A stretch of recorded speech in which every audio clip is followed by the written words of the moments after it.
é que trabalhar com inovação é tentar olhar para o que não está na tela o tempo todo. E o problema nunca é o problema que te é apresentado. Isso, cara, eu não sei como é que é nas empresas de vocês ou nos seus clientes. Imagino que eles são muito melhores do que os que eu vivi. Mas assim, 100%. Tem uma coisa que eu posso dizer: 100%. Não teve nenhum caso que não. Assim, 100% das vezes que um cliente chega para mim e fala assim: olha, eu tenho um problema. O meu problema é esse. O problema era outro. Então, assim, quando o cliente chega e fala assim: então, eu preciso de um site novo. Eu falo: tá, beleza. Mas você precisa de um site novo por quê? Não, porque eu não sei o que. Porque eu não tô vendendo. Eu falei: então o seu problema é que você não tá vendendo. Você não tá vendendo por quê? Aí ele acha que é só o site novo. E aí você vai cavando, e aí você vai cavando, e aí você vai entender que a precificação tá errada, que a logística tá operando de um jeito diferente. O site não vai resolver. Que a equipe de vendas e a equipe de operação não conversam, que, sabe?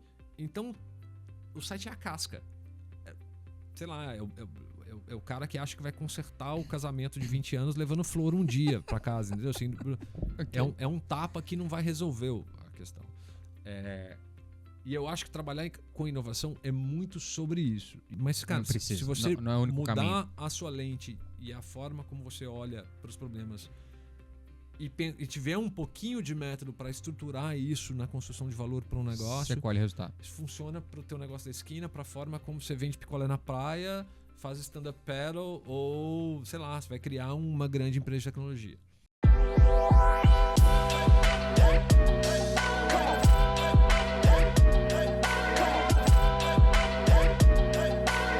Fala pessoal, bem-vindo a mais um episódio do Papo de Balcão. Dessa vez a gente está fazendo uma edição especial cobrindo a SX, tá? A gente está recebendo os principais palestrantes do evento para que a gente possa fazer um papo um pouco mais intimista, aprofundar alguns detalhes. E eu tô aqui com o Paulo Emediato, tá? Que vai contar para a gente o que ele vai falar ou o que ele já falou lá no SX, dependendo da hora que você vai ouvir esse podcast. Paulo, normalmente a gente não apresenta aqui o convidado, a gente pede que vocês façam essa apresentação. Fica à vontade, por favor, conta um pouquinho da sua história e agradecer imensamente por ter tomado um tempinho seu aqui dessa vinda corrida no Espírito Santo para poder bater esse papo de balcão com a gente. Fala, Flávio, tudo bem? Olá, pessoal, tudo jóia? Primeiro, obrigado pelo convite, super feliz de estar aqui.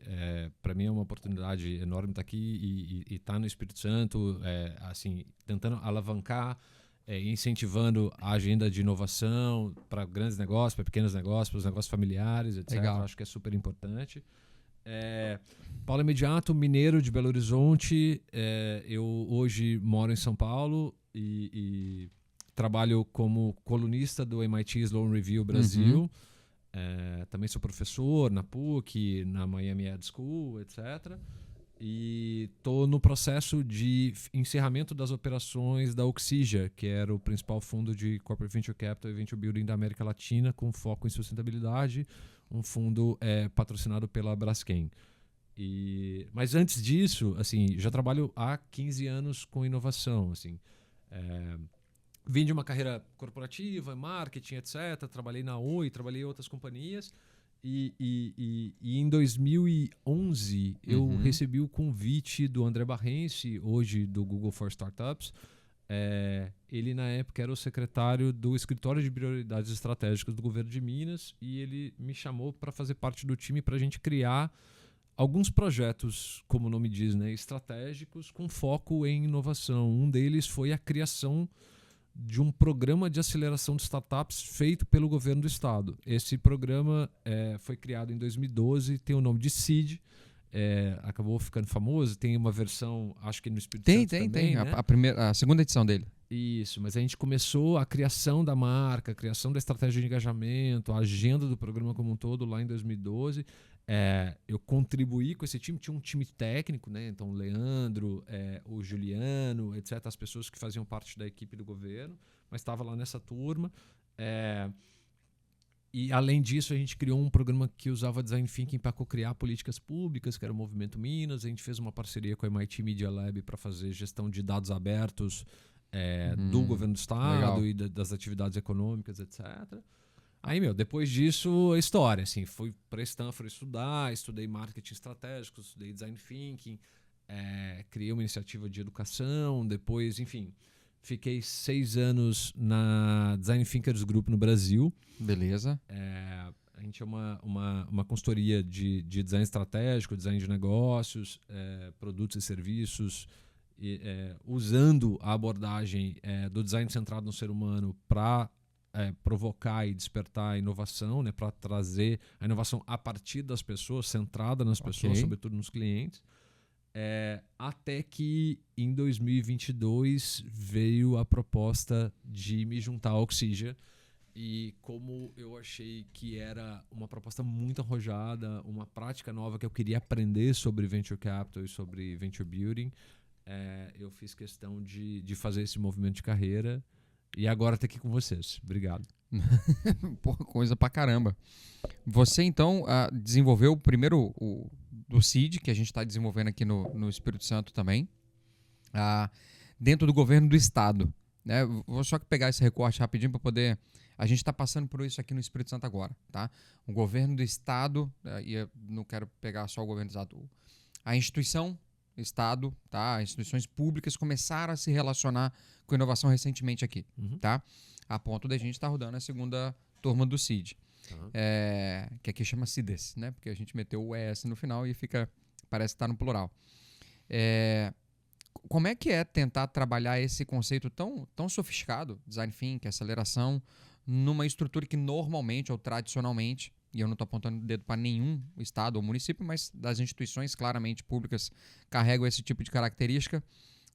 Como é que é trabalhar uma pauta tão sofisticada, e eu estou falando de sofisticado, mas que eu acho que é, né?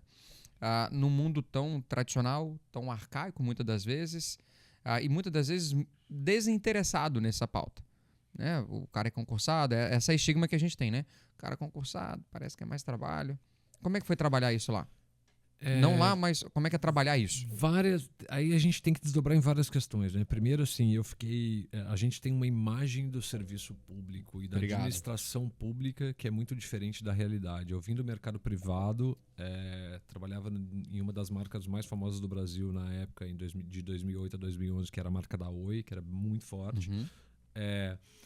E eu fiquei muito impressionado com a qualidade técnica e com o engajamento o quanto os profissionais levavam a sério aquilo que eles estavam fazendo. Pô, que legal. Segundo, o governador na época, que é o Antônio Anastasia, hoje ministro do TCU, se eu não me engano, ele tinha uma agenda de diversificação econômica para o governo do estado de Minas Gerais e de retenção de talentos. A gente brincava que Minas exporta minério e mineiro. Minério e mineiro. Meu pai é mineiro. Então, e estamos aqui no Espírito Santo. Então a gente tinha essa agenda muito, muito cuidadosa de criar um atrativo mesmo para o ecossistema de Minas Gerais e centrado em Belo Horizonte. Uma segunda coisa a gente percebeu desde 2007. Em 2007 tem um caso muito emblemático que é quando o Google descobre uma empresa no DCC da UFMG que chamava Aquan e compra essa empresa. E essa empresa é responsável por parte fundamental do código-fonte de busca do Google. Eu não sabia disso, não. Esse caso é bem relevante porque fora do headquarters, né, fora do quartel-general lá do Google, o único lugar que tem acesso e que interfere no código-fonte do Google é Belo Horizonte. Ô, louco. E a partir dessa compra, eu acho que a turma de ciência da computação começou a perceber que existia um movimento que já acontecia fora, que já acontecia pontualmente, mas isso se torna o embrião do chamado San Pedro Valley. A gente viu que tinha esse movimento acontecendo e em 2011 e 2012 o que acontece vamos fazer algo para incentivar e potencializar. E aí a primeira regra do jogo era: como é que eu não atrapalho? Ok. É o que se fala muito do governo, né? Se não atrapalhar, Primeiro, já tá bom. Cara, como é que eu não atrapalho? Segundo, se eu for criar um programa, vamos chamar os empreendedores para criar junto com eles. Não é criar com e não criar para. Né? Mas nessa época, a gente está falando de 2012, nem os jornalistas entendiam quando a gente falava de startup. Eu imagino. Ué. Tem uma jornalista... Não era só o governo, né? Que inclusive, eu tenho a felicidade de ter ficado amigo dela e a gente trabalha junto até hoje, que é a Angélica Mari, para mim é uma das melhores jornalistas de tecnologia e inovação da América Latina. Ela era a única que conseguia fazer a cobertura, assim, porque ela entendia de fato o que a gente estava fazendo e pesquisava. Hoje já é uma coisa que está na boca de todo mundo. Okay, Hoje a molecada não quer ter banda, ela quer ter uma startup, né? Assim, caraca, legal. Na minha época era que eu queria ser o Kurt Cobain. Depois, assim, hoje o cara quer ser o Mark Zuckerberg, né? Assim, mudou a referência. Né? Antes queria ser vocalista, agora quer ser CEO. Pois cara. Então, foi muito difícil. Mas eu acho que pra gente também não ficar só voltando lá atrás pra contar essa história, acho que a primeira coisa foi isso. Assim, primeiro, entender, existia uma estratégia de desenvolvimento econômico do Estado e de interesse em atração e retenção de talentos no Estado. E tudo isso se conjugava com um movimento que já estava acontecendo. Então eram duas coisas. Beleza. Essas duas coisas. Segundo como é que eu não atrapalho. Terceiro como é que eu faço com. Envolvendo. É isso. Maravilha. E, bom, dando um recorte rápido, saindo então lá de 2011 e chegando aqui para perto de 2022, que foi quando você fez uma transição de carreira, posso chamar assim? Sim. Né, que você tinha ali um foco muito grande no design. Sim. E foi convidada a liderar um projeto de CVC e CVB também. A Oxygen também tem o CVB? Ela tinha a Oxygen é um veículo um tanto quanto peculiar. Eu fiz só fazendo uma ressalva aqui. Tá. Eu tinha um CEO na operação da Oxygen. Beleza. Eu era uma das lideranças. Sobretudo, eu cuidava da parte de marketing e ecossistemas e engajamento com o ecossistema de inovação brasileiro como um todo e global. Mas a Oxygen foi um desenho que a gente... Como criar, a partir de uma corporação, o melhor modelo de governança com liberdade e flexibilidade para interagir com startups e com o ecossistema de inovação de uma forma mais horizontal e menos vertical. Ou seja, eu não sou uma empresa que trata uma startup como um balcão de serviço. Eu tenho um problema, vem aqui, resolve, faça e não sei o quê. Eu quero jogar de igual para igual. E aí eu vou montar essas três práticas. Então é um CNPJ apartado, com processos próprios. Por exemplo, a gente conseguia contratar e pagar um fornecedor em 24 horas. Então tem uma coisa... Isso numa grande empresa. Na Braskem demora, sei lá, 90 dias no mínimo. Não, assim, isso para pagar. Isso. Fora contratar. Então, ou qualquer outra corporação, tá? Não necessariamente não apontando, claro, de forma alguma. E aí a gente então criou esse veículo apartado e a gente montou os três braços, né? Que são três estágios diferentes, né? Assim, a gente tinha a aceleração, beleza, que tinha um foco em seed pre-seed, na verdade mais seed do que pre-seed. Então estágios que já tinham um produto, já tinha receita, já tinha alguma coisinha. A gente tinha o venture building, que era uma coisa mais pre-seed ou mais no campo da ideia, que a gente encontrava uma oportunidade no mercado e não encontrava uma startup atuando ali, então a gente ajudava a colocar de pé, ia para aceleração, usando das capabilities, das potencialidades da nossa parent company para ajudar a empurrar esses negócios. E aí eu tinha a prática de corporate venture capital, de fato, colocar a grana, que aí é investimento mesmo, investimentos minoritários, cheques de 3 a 5 milhões de dólares, globalmente, olhando para negócios em sustentabilidade e transformação digital na indústria. Assim. Então a gente conseguiu conciliar essas três e tinha uma equipe inteiramente dedicada para isso. Então a gente tinha uma equipe de 15, 16 pessoas, full stack, então tinha jurídico, eu tinha tudo lá RH, marketing, produto, finance, tudo, back office, tudo que era necessário para rodar esses três programas. Para rodar uma aceleração, rodar CVB e CVC. Isso. A gente tem visto, eu não sei se é uma percepção sua, tá, Paulo? Até para me ajudar a corroborar. Claro. Mas acho que antes da gente entrar aqui no papo, eu me apresentei para você e falei que a gente tem olhado muito para o middle market, empresas de médio porte.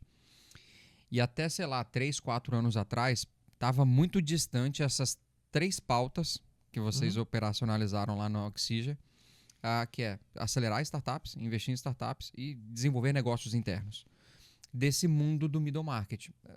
Parecia que a preocupação era outra, tá? Mas recentemente, nos últimos 3 anos, a gente vem percebido aqui no estado, que já é um estado um pouco, não vou falar atrasado, mas que a gente demorou a acordar para algumas coisas. Você falou que em 2007 o Google investiu numa startup, num projeto acadêmico, né? Isso.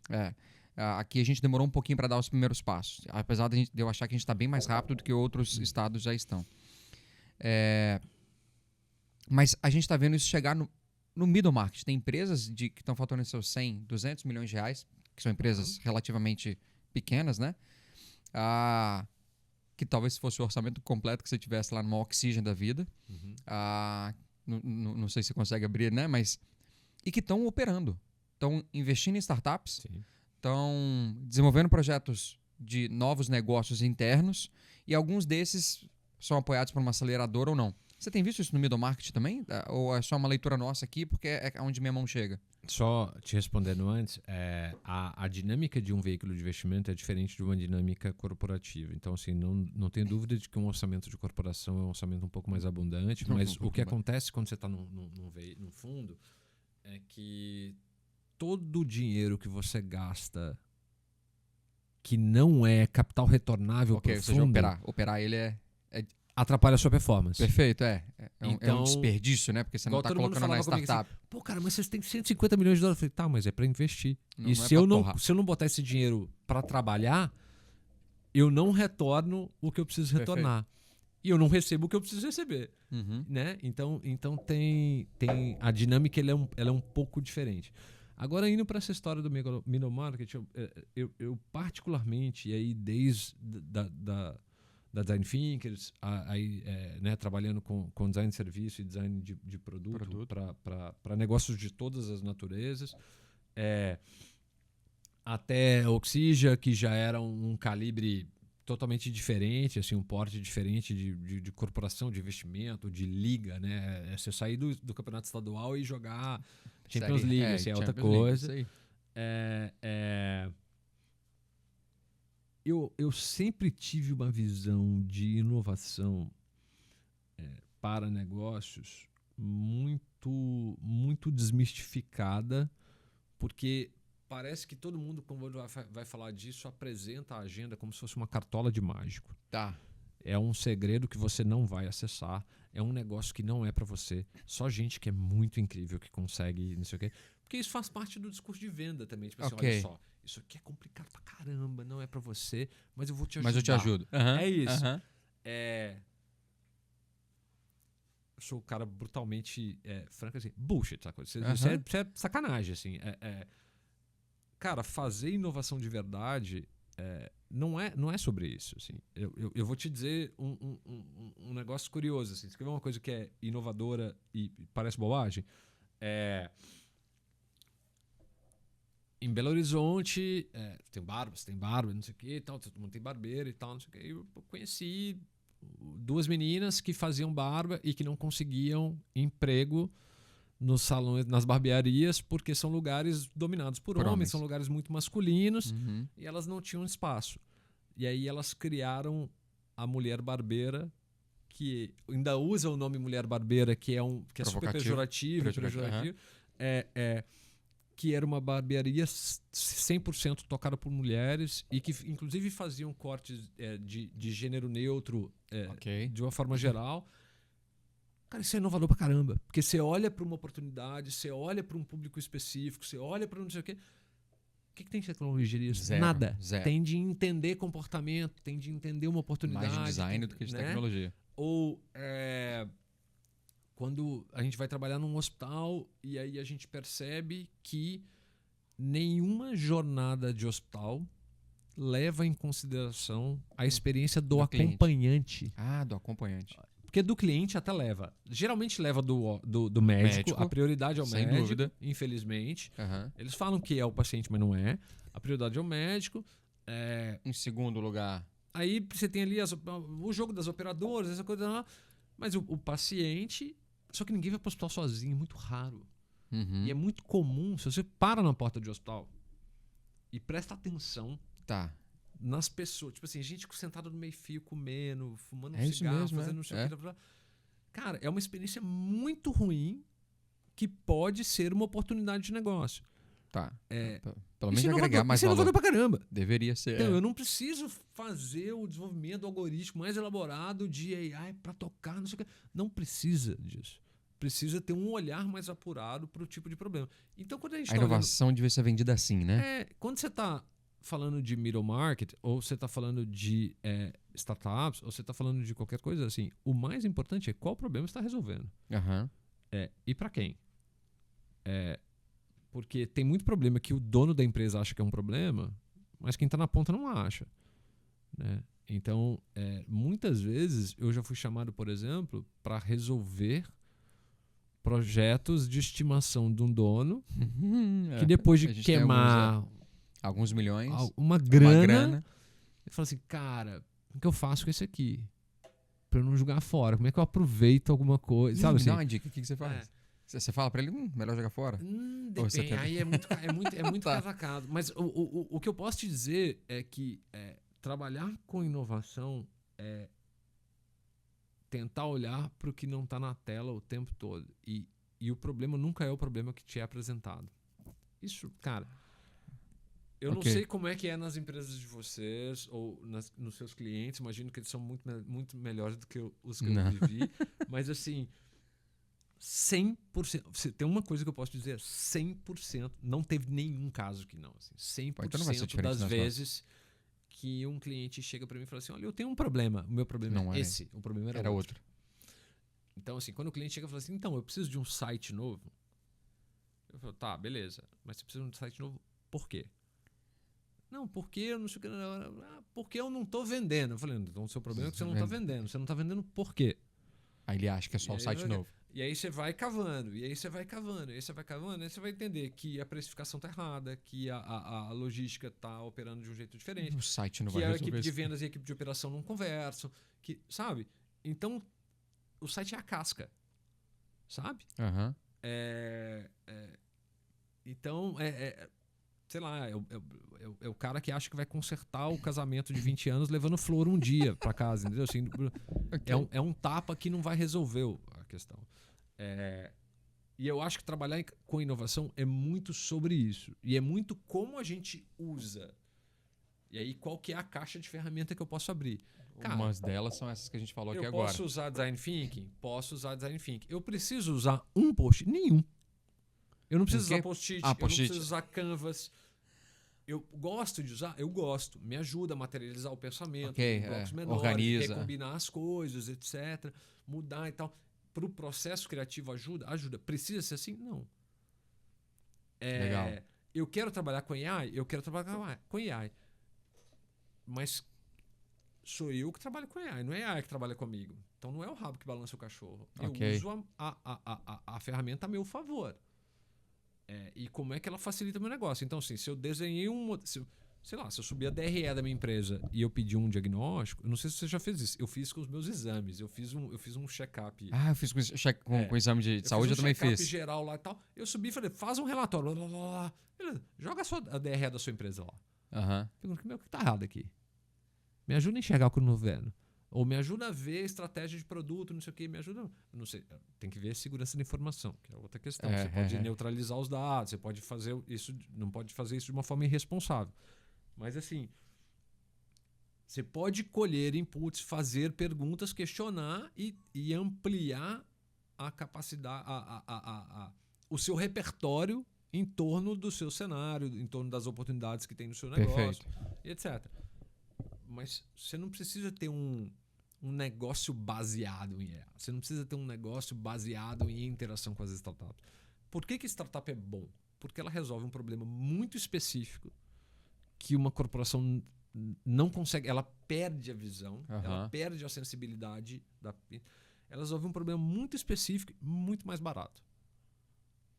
Se ela não está fazendo isso para você, você não precisa trabalhar com startup. Beleza. Não é esse o motivo que você deveria se relacionar com uma startup. E aí, por exemplo, a prática de corporações com startup, muitas vezes ela é uma prática dolorosa. Porque o cara fala assim, velho, eu trouxe aqui 20, 30 startups, mas não deu em nada. Eu falei, cara, no fundo a gente olhava para 1.400 startups por ano. Ô, louco. Para achar duas. Não vai ser tudo que vai dar certo. Para achar 3. O funil é muito, muito, muito agressivo. Então, assim, não é atrás um pool aqui de 10 e a gente vai Que ver vai o que rolar. que vai. É difícil. Você tratou sobre isso no artigo que você escreveu?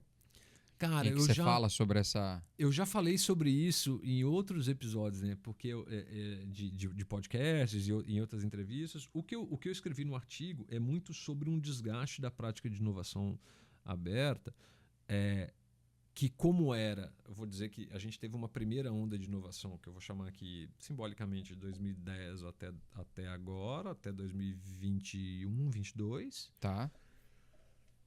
Quando do ano de 2021 para 2022 o cenário macroeconômico muda completamente, taxa de juros se inverte completamente. Você tira o de capital do mercado que foi injetado por causa da pandemia, etc. Foi a primeira vez que as práticas de inovação corporativas no Brasil enfrentaram um desafio, porque até então, de 2008 para cá, o mundo não passou por crise. Ok. Então, você teve a grande crise de não 2008, se testou. aí você teve um ou outro soluço, então você teve um sustinho aqui, um sustinho ali e tal, mas você não teve uma porrada. Aí de 21 para 22, veio uma porrada, que é o seguinte, cara, inflacionou, tem muito dinheiro no mercado, sobe taxa de juros, tudo, cadeia logística toda se reprogramando, aí estoura uma guerra aqui, um outro negócio ali e tal. Cara, pensa numa coisa. Nos últimos 60 dias? Não. Nos últimos 6 meses, a gestão e a regra que regula o comércio exterior do mundo inteiro mudou 65 vezes. 65? 65 vezes. Com a de ontem, né? Que eu não sei quando as pessoas vão ver. Que a gente também não sabe onde vai dar. Então, assim, cara, qual planejamento estratégico é impossível. Que existe a isso? Impossível. Então, o que eu acho assim, quando inverteu essa a maré do capital, etc., isso bateu lá nos fundos, que secaram, etc., as startups começam a morrer, não sei o quê. As empresas de tecnologia começaram a cortar, porque elas contrataram demais durante 2021. Uhum. Começaram a botar foco em eficiência, e ela não só gerou eficiência cortando gente, mas ela aumentou o resultado cortando gente ao mesmo tempo. Então, você somou as duas pontas do negócio. Okay. Quando as grandes corporações começaram a olhar para isso, falaram assim, puta, é o que eu tenho que fazer também. Eu posso também. E eu quero olhar para eficiência, e eu preciso mudar o jogo, e eu quero... eu não sei aonde que me leva essa prática de inovação. Eu falei, cara, primeiro, você tinha uma prática de inovação mesmo? Real, ou você tinha uma figurinha lá do marketing que era meio desembolado, que fazia uns workshops assim dentro de casa, e fazia uma gracinha, e levava um povo meio diferente, e fazia uma POCzinha aqui, e fazia um negocinho de startup ali.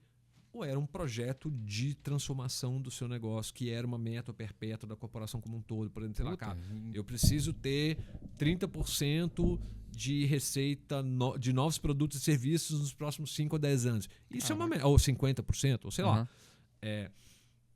Então não era... Tinha muita prática que era estratégia de marketing mesmo, ou de cultura, de tentar tentar transformar. Então veio uma correção brutal. E junto a isso, você tem corporações vivendo momentos muito desafiadores. Tá, como negócio mesmo. Como negócio, cara. Sei lá, essa mudança toda tá louco. O pior ano da história. A própria Braskem tá passando uma série de revisões na sua estrutura, revisando o portfólio de investimento de médio e longo prazo. Entre outras, assim, tem vários setores que estão sendo transformados, né? E aí o papo dos últimos 2 anos, ou de, sei lá, dos últimos 2 anos, é assim, não, agora é foco em eficiência, e ao mesmo tempo que isso está acontecendo, você abre um buraco negro nas empresas, que é o seguinte, cara, surgiu o AI e a gente não sabe como é que a gente faz, o que a gente faz com isso. Então isso drena a atenção capital, etc, etc, etc. Então assim, cara, todo o dinheirinho que eu tinha aqui, vamos colocar nisso aqui. Eu vou tirar e vou colocar nesse negócio aqui. Se eu não fizer, alguém vai fazer. Ninguém vai fazer. Exato. E não, é isso com foco em eficiência. É isso com foco em eficiência. Só que, cara, eficiência prolonga a sua vida, mas ela não salva a sua empresa. Você vai sobreviver, mas você não vai viver. Você vai sobreviver um pouco mais. Uma margenzinha aumentada. É aquilo que a gente estava comentando aqui. Eu acho que assim, se a Nokia, a Kodak, a Blockbuster fosse 10, 15%, 20% mais mais eficiente. eficiente por ano, não ia salvar o negócio. Perfeito. Porque o que o salva é uma visão de futuro. Então, acho que muitas vezes esse papo de eficiência, a desculpa da eficiência, eu acho que ele é pertinente. As empresas podem ser mais eficientes, mas você não pode cancelar o futuro para garantir o presente. É esquecer que existe o conceito de ambidestria organizacional, Exato. rasgar, né, a inovação radical e só focar na inovação né, adjacente, né, aquela de mais base lá e só de melhoria contínua, né? E esquecer que você tem um mercadão que, dada todas essas mudanças, né, no caso aí de comércio exterior, mudou 65 vezes nos últimos 6 meses.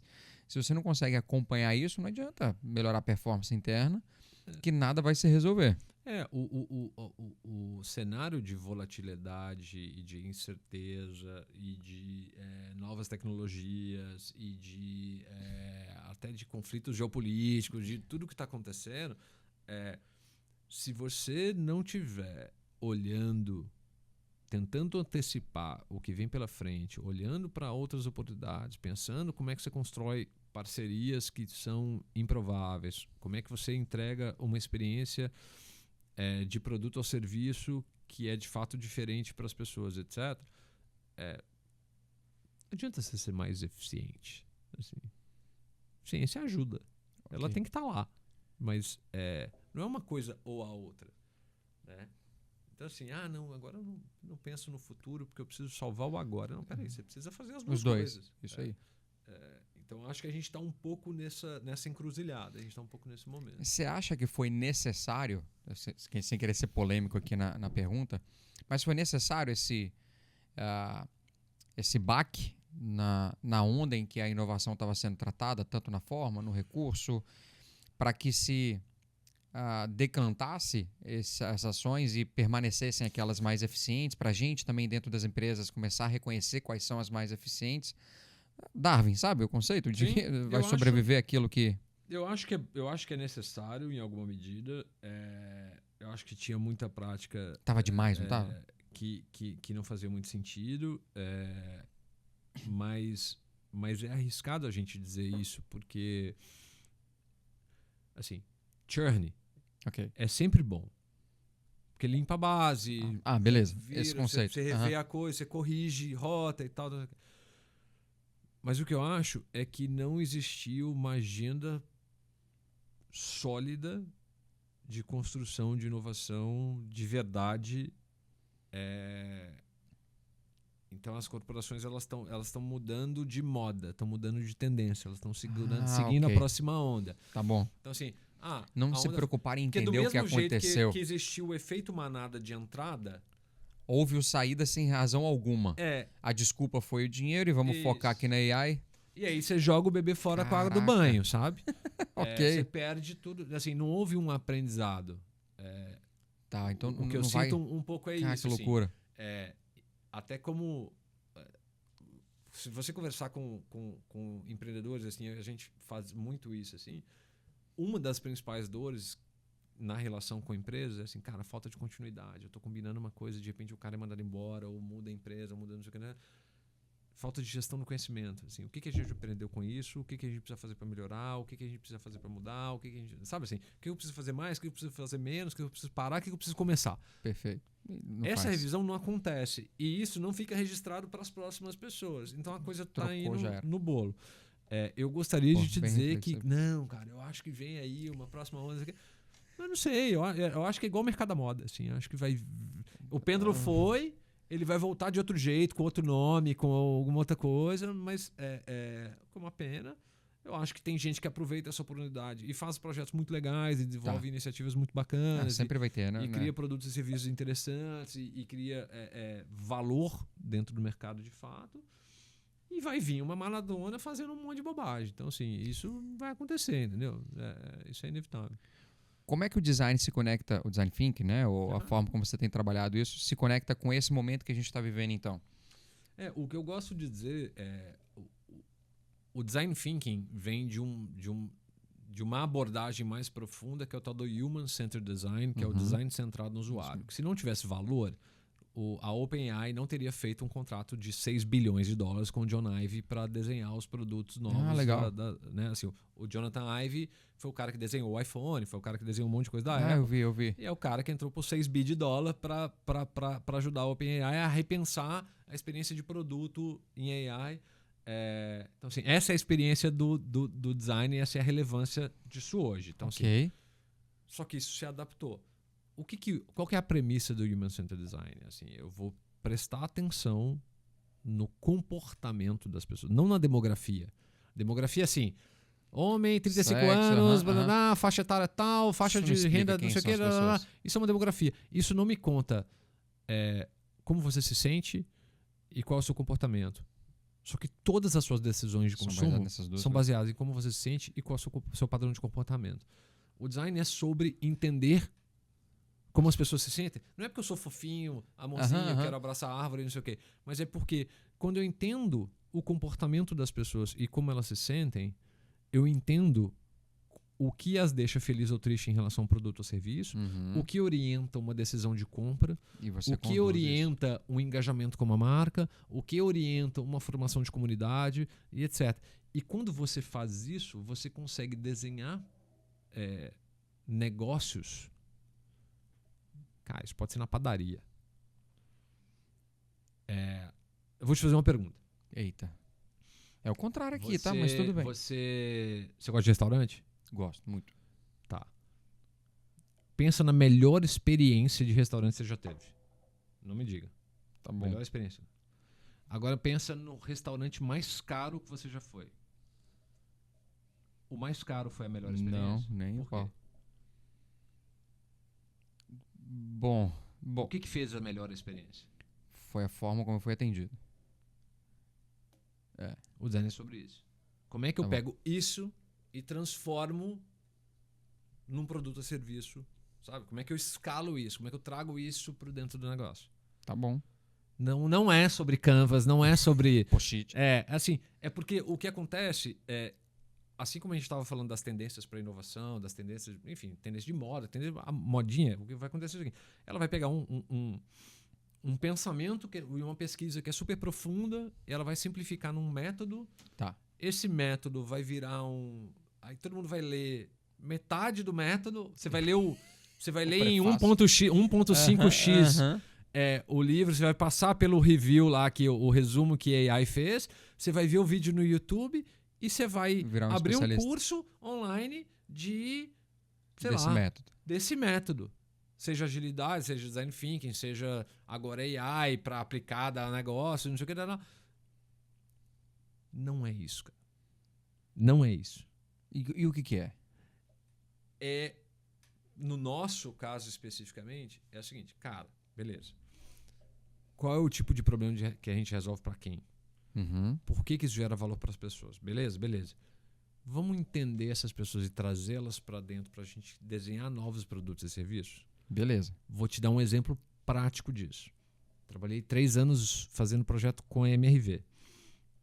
Uma das coisas que a gente percebeu, e a MRV era a segunda maior construtora habitacional do mundo. Os caras entregavam uma quantidade absurda de unidades e tal. Tem uma grande máquina de construção e uma grande máquina de venda. Só que a relação da marca, o que a gente descobriu, e eu morei em apartamentos da MRV por 3 meses, em 5 estados diferentes, e eu e os meus sócios e a nossa equipe, etc., para a gente colher insights. E um dos insights que a gente colheu, cara, depois que você compra um apartamento, você precisa morar nele. Grandes coisas. Não é que é grandes coisas. É que é o seguinte, você está fazendo um investimento, você vai se endividar por 20, 30 anos com a sua família, provavelmente vai ser o seu primeiro apartamento. E talvez o único.